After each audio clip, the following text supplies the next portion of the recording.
Sa bawat bukirin may bagong pag-asa, binhi ng galing, hatid ng teknolohiya. Mga kwento ng tagumpay ating kaugnay, para sa magsasaka't kabataan may bagong buhay. Ating kaugnay, ikaw ang gabay, sa agrikultura tayo'y magtagumpay. Ating kaugnay, ika'y kasama, para sa masaganang Bicolandia.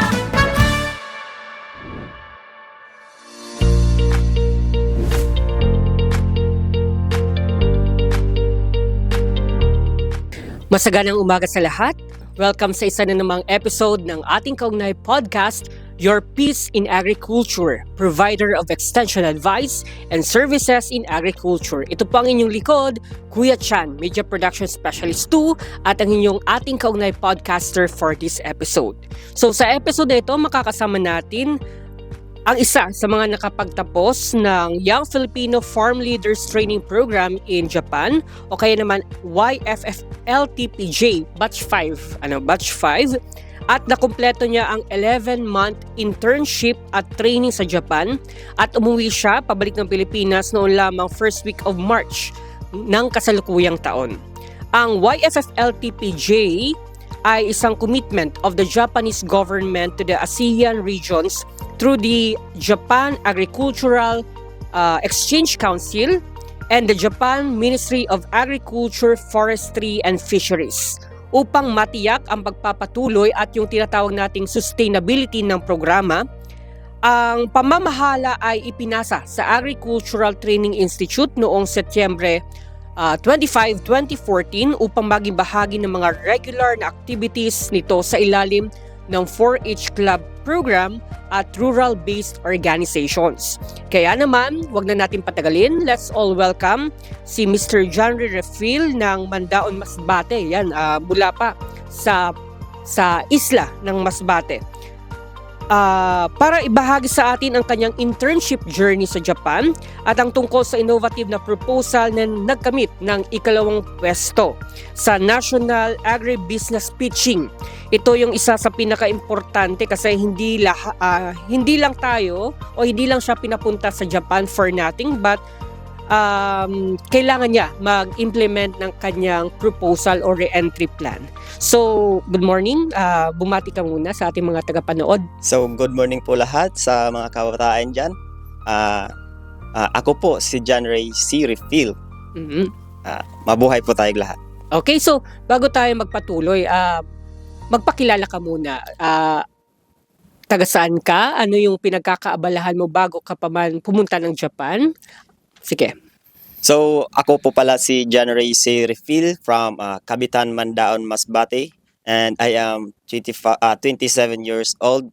And ang pinagkakaabalahan ko po sa buhay is sa farm is nagpa-farm po ako ng vegetables like eggplants, chilies, and lettuce. At saka meron po akong inaalagang ANC. At ito po yung vermicast natin po. Yung African Nightcrawler. African Nightcrawlers, and meron po tayong seedlings ng iba't ibang vegetable po. Gaano ba kalaki yung yung farm mo? So, nagsimula ako sa 200 square meter at ngayon po ay nasa 5,000 square meter. Wow, so lumaki na siya. Yung production area. Yung production area. Okay, so bago ka nag-farming, ano muna yung nakapagtapos ka ng anong kurso? So, after ko graduate ng high school, nag-start po ako ng farming.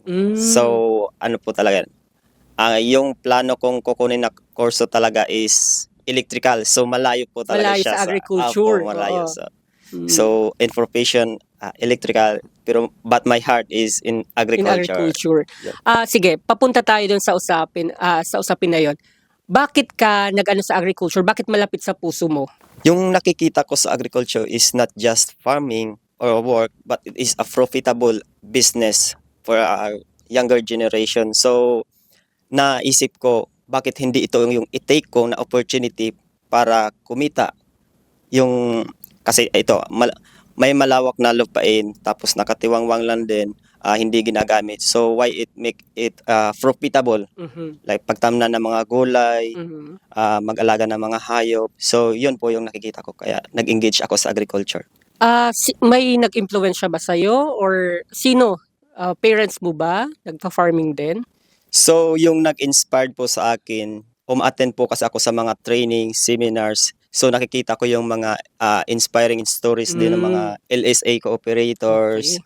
So yun, na-encourage ako magtanim ng mga gulay. Mhm. Yan po.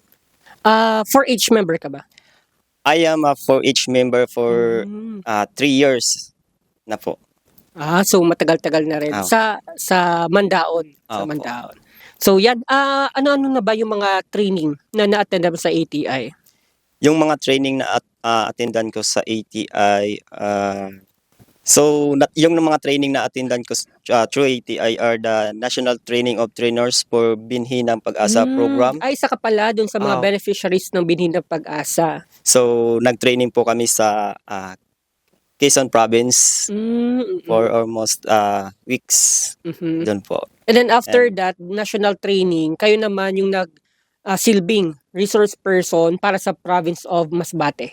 Ayun po, Oo. mga guest speaker. Speaker. And then, may nakuha kayo nitong parang after training support. Meron po. Ano yun? Yung sa amin po is for vegetable production po. Yung mga Okay. seeds, mga tools. Yan po. So yung mga naibigay na yun, parang na mo na rin doon sa farm mo. Yes po, nai-apply ko po. Okay, Nagamit ko po yung mga seeds, yung mga tools. Malaking tulong po yun para ma-improve pa yung farm. Kung matatandaan ko, if my memory serves me right, taong 2021, 2022, yung Binhi ng Pag-asa. Opo. Okay? So maganda yung kung paano nakatulong yung Binhi ng Pag-asa sa kanya bilang tagapamahala ng isang farm. Okay? So punta naman tayo doon sa internship program ng ATI, yung YFF LTPJ. So unang-una, paano mo nalaman yung tungkol sa internship na yon ng ATI? Yung internship program po sa Japan is nalaman ko po yan through DA, and yun yan, uma-attend po ako sa mga trainings. So doon ko po nalaman na mayroong training pala sa Japan. And mayroon pong graduate ng Japan din doon sa Masbate. So na-encourage ako na bakit hindi ko i-try? Kasi qualified naman ako sa mga qualification. So I grabbed the opportunity to join the training. Dalawa kayo, di ba? Dalawa kayong napadala from the Philippines. Yes po, dalawa po kami. Yung kasama ko is from the Albay. From Albay? Apo. Sino ito? Si Miss Charel Tidios po. Okay. Parang ginubatan ba siya? Ginubatan. Ginubatan, Albay. So, punta naman tayo doon sa naging journey mo, internship journey sa Japan. Kumbaga sa 11 months kasing yun, hindi magiging biro yung naging karanasan mo sa Japan. Lalong-lalo na at first time mo ba ito na lumabas ng bansa? Opo, first time ko At po ganito, lumabas. kahaba na 11 months. Opo. Sige, kwentuhan mo naman kami ng iyong journey doon. So before that na pumunta kami ng Japan is meron muna kaming training sa ATI sa Quezon City ng 1 month. So nag-training po kami ng sa smart farming sa greenhouse, and then the Nihongo training for 15 days. Kasi So, importante yun opo. Kasi paano ka makikicommunicate doon sa mga Japanese kung hindi ka marunong ng Nihongo? Yun po yung kailangan namin para makipag-usap, para maintindihan namin kung ano yung ibibigay na task sa amin sa pagtratrabaho. So, napaka-importante po yung Nihongo class training. And after that, pumunta na po kami sa Japan for pagdating po namin doon sa Japan, meron po kami ulit ng Nihongo training. Another training. Opo. Oho. Before po kami pumunta sa mga host farmer namin. So, another training for Nihongo and training for farm equipments. Kailan yung training nyo doon sa ATI Central Office at kailan kayo pumunta ng Japan? Yung training sa Central Office is February 28 kami pumunta, and then pinadala kami sa Japan is March 11. Last year po yun. Okay, Last year. 2025. 2025. So, yeah po. Say, kumusta yung yung naging host farmer mo? Na ano? Family ba sila? Farm family? Or ano? So yung host farmer ko po is meron po siyang 3 anak, Mhm. and yung parents ko po ay marunong mag-English. So medyo hindi Mm. po ako nahirapan sa Nahirapan. pag-ano. So aside from that, tinutulungan po nila ako sa pagninihongo. Every night po meron po kaming lesson kung ano yung paggamit ng katakana, hiragana. Ano So yan? yung language po ng Nihongo. So Okay. hindi po ako nahirapan doon sa Nihongo talaga. Ano At ano yung sa farm nila, ano yung sinasaka nila? Ano yung tinatanim? Ano yung commodities na meron doon? so yung commodities na na-assign sa akin, yung commodities nila is tomatoes and rice. Yung tomato Mm. is 4 hectares and greenhouse po lahat ng yon. Greenhouse, okay. Opo. Ano ba siya? Automated na greenhouse? Meron po siyang automated at meron din po siyang manual. Oh. So, So dalawa medyo po. advanced. Opo. Pero sa kanila kasi normal na 'yon eh. Pero dito sa Pilipinas advanced siyang maituturing kasi konti pa lang yung gumagawa dito sa atin. So ano yung masasabi mo dun sa mga farming practices nila? So nasasabi kong kakaiba talaga yung farming practices nila kasi doon sa na-assignan kong commodity is 45 years na silang nagsasaka. For the Okay. 45 years, hindi pa talaga sila gumagamit ng mga synthetic fertilizers, Mhm. mga ganyan. Pero nung nakita ko yung mga tanim nila ang gaganda ng bunga, ang lilinis, makinis yung bunga. Tapos matataba yung mga halaman. So parang ang ganda po talaga ng practice nila. And sa mga daily activities, pagpo-pruning, pag-spray, nag-spray din sila ng mga fermented. Ganun. So yung mga activities nilang yun, doon ka tumutulong. Opo, tumutulong po sa mga activities So na harvesting. na-expose ka talaga, as in hands-on talaga. Opo, start from land preparation to post-harvest. To post-harvest. Opo. Okay. So, ako kasi Digital Farmers Program focal person ng ETI Bicol. So, I'm just curious regarding sa paano ba sila nag-aano sa rice? Ano ba yung mga practices, technologies na ginagamit nila? Sa rice po, summer pa lang po, nagla-land prep na po sila. Hindi po sila nagla-land prep na may tubig po. So Okay. dry yung land prep nila. Inaayos pa lang nila yan, summer pa lang. And then pag start ng rainy season, doon na po sila mag-start ng pagtatanim ng palay po. Meron ba silang ginagamit na mga smart agricultural technologies? So yung ginagamit na talaga nila is mga machineries na talaga yung Machineries. ginagamit. Katulad Opo. ng anong mga nandun? Rice transplanter, may mga Transplanter. drones na po sila for spraying, and then sa pagha-harvest din po, talagang mechanized na po yung gamit nila. So talagang yung drone technology sa kanila ay parang normal na talaga eh. Kasi dito sa Pilipinas, we are still in the stage na talagang ini-introduce pa lang natin sa ating mga farmers. Kasi isa sa mga traits ng ating mga Filipino farmers ay yung takot talagang sumubok sa mga technologies, takot pumindot. Marami na tayong mga anong tawag dito, marami na tayong mga available na mga agricultural applications na talagang makakatulong sa ating mga farming practices sa rice. Pero tingnan nyo naman talaga sa Japan, very advanced na talaga ang technologies when it comes to farming. So, any challenges na experience mo doon? So, unang-unang challenges, of course, Nihongo po talaga. Yun yung talaga, nahirapan yung language. language po talaga kung paano mo makukuha yung sinasabi nila during the work kasi bago sa iyo yung mga salita. So, hindi mo maintindihan. Kung kailangan i-translate pa talaga ng English. So, sa Nihongo talaga no nahirapan at saka sa syempre sa pakikisama kasi iba yung cultural nila. So, nanibago rin ako sa pakikisama sa kanila. May instances ba na parang nagkaroon ng miscommunication, na nagkaroon ng hindi pagkakaunawaan sa mga task? Merong ganong instances po pero hindi naman siya ganong kalala po Kalala, talaga. oo. Opo, parang mild. Mild lang. Opo. Ano ba yung yung isa sa pinaka sa culture nila na matuturing mo talagang ang ganda ng culture na meron sila? Sa Japan po is isa sa nakikita ko is talagang very honest sila, Mhm. lalo na sa trabaho. Kasi pag sa trabaho, pag sinabing 7 a.m. ka pumunta, dapat 15 minutes before 7 is nandun ka na sa trabaho. Kasi sa Japan, they value yung time talaga no? Yun yung meron sila na napakaganda. Opo. Ikaw lang ba doon sa farm no? Intern? So sa first 5 months ko po sa farm is ako lang po. Pero Mhm. mayroon pong pumunta na last trainee din po.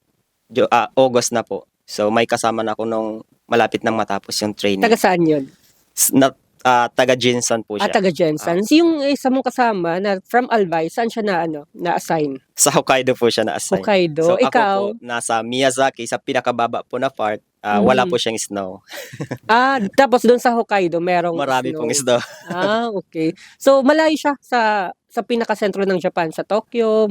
Malayo po siya. Yung sinakyan po namin papuntang Miyazaki is another airplane po. So it okay. takes 1 hour din po papunta sa Miyazaki. Pero by land. By land po, 1 hour din po by train. By train kasi may bullet train. may bullet train din po. So, yun. Learnings, insights, realizations regarding sa agriculture na meron sila doon.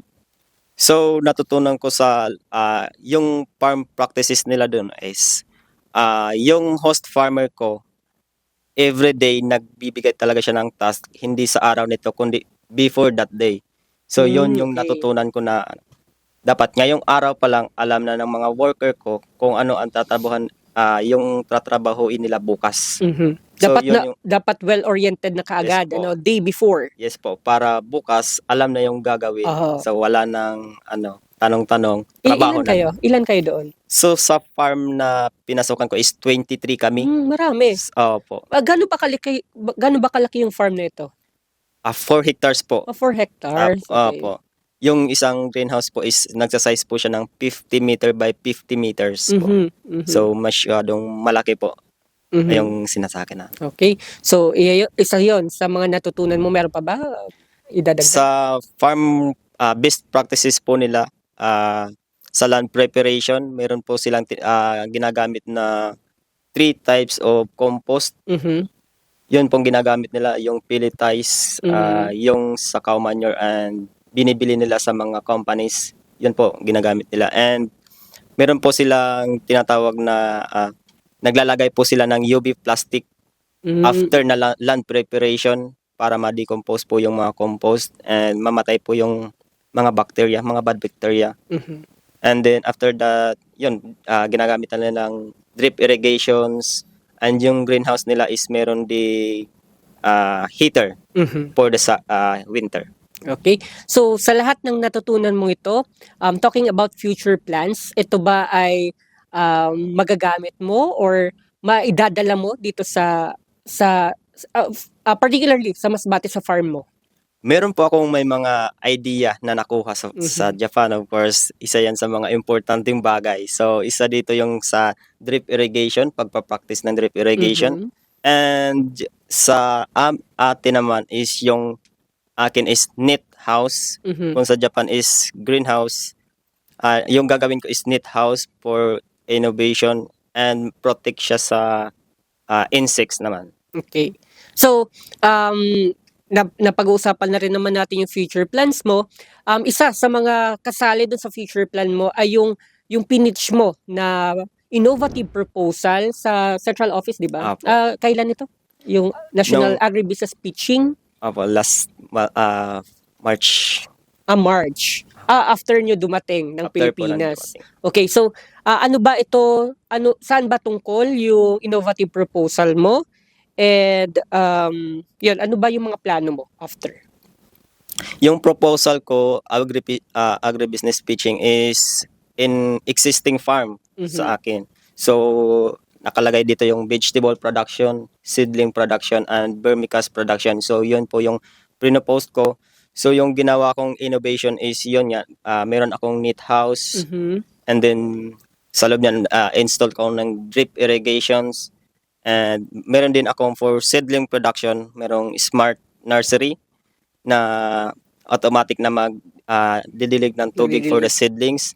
And for vermicast production naman, yung naisip kong innovation is ginaya ko yung sa Japan na pelletized Mhm. compost.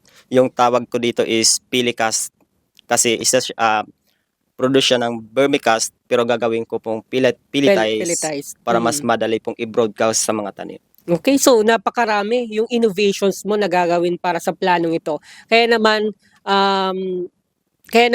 talagang nagkamit ng ikalawang pwesto. Second place po si Mr. John Rhee sa National Agribusiness Pitching. So marami kayo dito no na nag-pitch. So marami po kami Marami. nag-pitch at pinagpala po nakamit po yung pangalawang pwesto. Mhm. And meron ba kayo ditong natanggap na monetary So yung parang prize? yung natanggap po naming award is 150,000 for the Wow, business oo. pitching po. 150,000 malaking tulong na rin yan para masimulan yung planong yon. Po malaking tulong na po 'yun. And then yung first place, ilan yung natanggap? 150,000 din po. Pare-parehas. Opo. Hanggang third place. Third place po. Okay. So 150,000 and kailangan na lamang ay i-implement yung mga planong ito. And with all these innovations, do you have a plan na i-apply yung farm mo bilang learning site for agriculture ng ATI? Yes po, isa po 'yan sa mga future plans ko na maging LSA po talaga yung farm natin para makatulong din po sa ibang kabataan, ma-inspired po sila lalo para mas lalong dumami po yung kabataan na mag-engage sa farming. Not just kabataan but also yung sa komunidad mo doon eh. Kasi we consider our LSAs, our Learning Site for Agricultures as jewel of the ATI kasi sila mismo talaga yung magiging instrumento para share natin yung mga knowledge, yung mga technologies na meron tayo sa agriculture through the Learning Sites for Agriculture kasi sila yung magiging trainers at magte-train sa ating mga kasamahan sa community. And talking about youth, ano naman paano mo hikayatin? Do you have any messages para i-encourage naman yung ating mga youth na, oy, eto, mag-venture na tayo sa agriculture. Nakikita nyo naman si John Rhee, talagang ang puso niya ay nasa agriculture. So sa ating mga kabataan, I encourage you to do in farming, not just because it is a work or just a farming. Nakikita ko kasi dito ito yung profitable business para kumita ng pira. So hindi na ikaw kailangan mag-apply pa sa ibang trabaho, kundi ikaw na mismo ang magtatrabaho sa inyong farm, sa sarili mong oras. So aside from that, marami ring pwedeng pagkakitaan sa agriculture. Siyempre hindi lang siya sa vegetable production, mayroon din dito sa seedlings, paggawa ng mga products, yun sa pag-aalaga ng mga hayop, yun sa vermicast. So marami pong paraan para kumita sa agriculture. Kaya napakagandang opportunity para sa akin. Okay. So we also encourage our youth na talagang i-grab yung mga ganitong opportunities, lalong-lalo na yung mga internship program or training ng ATI na ma-expose ka meron tayong Taiwan, meron tayong Japan, and marami pang iba, no? And any other message, may gusto ka bang pasalamatan? So nagpapasalamat po ako una sa ATI, of course, dahil sila po yung naging daan ko para makamit ko yung pangarap ko na mapuntang bansa sa Japan. So thank you so much. And then the support of our provincial governor and Provincial Agriculture Office and the Municipal Agriculture Office and the Mayor and my parents, of course, and my relatives. And sa mga mentor ko, nagpapasalamat ako sa kanila dahil hindi dahil sa kanila is naabot ko ito, yung magandang opportunity at saka yung mga nalaman ko sa agriculture. Okay. So maraming salamat sa John Ray sa pagpapaunlak ng aming imbitasyon para maging guest sa episode na ito at maibahagi yung kwento bilang isang graduate ng Young Filipino Farm Leaders Training Program in Japan. Naway ang kwento mo ay magbigay pag-asa, inspirasyon at pagkilos sa iba pang kabataan para subukan din lumahok sa mga ganitong programa ng ATI para sa ating mga kabataan. So once again, thank you very much, John Ray. Maraming salamat din po. Okay, so yan po, dito po nagtatapos ang ating isa na namang episode ng ating kaugnay podcast, Your Peace in Agriculture, provider of extension advice and services. Ako po si Kuya Chan and magandang umaga.